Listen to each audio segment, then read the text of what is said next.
سلام علیکم دوستان عزیز. امروز ما تلفن تحفه گرفتیم. روز تویامان 29 نوامبر. شوهرم از مسکو برای من تلفن تحفه کردن. رحمت.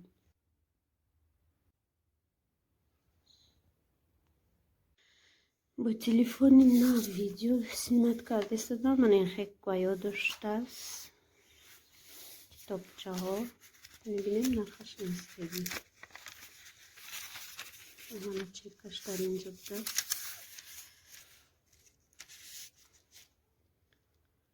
4668 روبل.